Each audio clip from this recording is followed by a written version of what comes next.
কোরআনে বর্ণিত দুটি ফল নিয়মিত খেলে আজীবন আপনার যৌবন ধরে রাখতে পারবেন। সুবহানাল্লাহি ওয়া বিহামদিহি সুবহানাল্লাহিল আযীম। আজকাল ছেলেপেলেদের 30-35 এর পরেই আর যৌবন ঠিক থাকে না। হারবালের ওষুধ খাওয়া লাগে, আর কত মেডিসিন তাদের ইউজ করা লাগে। অথচ আজকে আপনি আশ্চর্য হয়ে যাবেন, এই যে কোরআনে কারীম, আমি এই কোরআন থেকে আপনাদেরকে দলিল দিয়ে দিচ্ছি। আল্লাহ সুবহানাহু ওয়া তাআলা সূরা আত-তিন এর মধ্যখানে সেই ফল দুটির কথা বলছেন। সূরা আত-তিন খুলেন, সেটার তাফসীর পড়েন, আপনি আশ্চর্য হয়ে যাবেন। যদি আপনি এই দুটি ফল নিয়মিত খেতে পারেন, আপনি বৃদ্ধ অবস্থায় 70 বছর বয়সেও আপনি 25 বছর তাগড়া যুবকের মতো আপনি থাকতে পারবেন। আজকে যদি মানুষ কোরআন মানে, আল্লাহ বলছেন ওয়ানুনাজ্জিলু মিনাল কুরআনি মা হুয়া শিফাউ ওয়া রাহমাতুল লিল মুমিনিন। কোরআনের মধ্যখানে আছে শিফা। একজন মানুষ যদি কোরআন অনুযায়ী চলতে পারে, জীবনে তার ডায়াবেটিস হবে না, জীবনে তার ক্যান্সার হবে না, জীবনে তার শরীরে কোনো ধরনের রোগ তার বাসা বাঁধতে পারবে না। আজকে কাফের মুশরিকরা সেগুলো বিশ্বাস করছে না। আমার প্রিয় ভাইয়েরা, সেই দুটি ফল হলো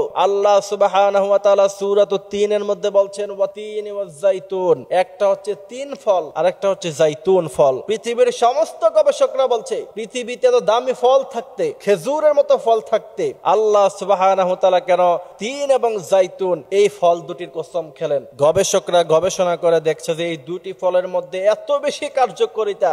গবেষকরা বলছে মানুষের শরীরে একটা হরমোন থাকে, তার নাম হচ্ছে মিথালোনিটস। এই মিথালোনিটস মানুষের শরীরে রিলিজ হওয়া, উৎপাদন হওয়া বন্ধ হয়ে যায় 30-35 এর পরে সাধারণত। কিন্তু এরা এত আশ্চর্য হয়েছে যে তিন এবং জাইতুন ফল, এই দুইটি ফল যদি নিয়মিত কেউ খায়, যতদিন সে এটা খাবে, যতদিন সে এটা সেবন করবে, ততদিন পর্যন্ত মিথালোনিটস এই হরমোনটা তার শরীরে রিলিজ হতেই থাকবে। সুতরাং 70 বছর বয়সেও সে 25 বছরের তাগড়া যুবকের মতো থাকবে। সুবহানাল্লাহ। এটা আমার কথা নয়, আপনি সূরা 3 এর তাফসীর পড়েন, সূরা 3 এর ব্যাখ্যাগুলি আপনি পড়েন, আপনি সেখানে পেয়ে যাবেন। এই জন্য আমার প্রিয় ভাইরা, আল্লাহর হাবিব সাল্লাল্লাহু আলাইহি ওয়াসাল্লাম শরীর স্বাস্থ্য যেন ঠিক থাকে, ফিটনেস যেন ঠিক থাকে, এই জন্য তিনি অনেক হাদিস বলতেন। আল্লাহর হাবিবের আরেকটি হাদিস আমি আপনাদেরকে বলে যাই। আল্লাহর হাবিব বলছেন, কেউ যদি সুস্থ রাখতে চায়, নিজের শরীরকে যদি ভালো রাখতে চায়, সে যেন পেট ভরে খাবার না খায়, সেটাকে যেন 3টা ভাগ করে। 1 ভাগ পানি খাবে,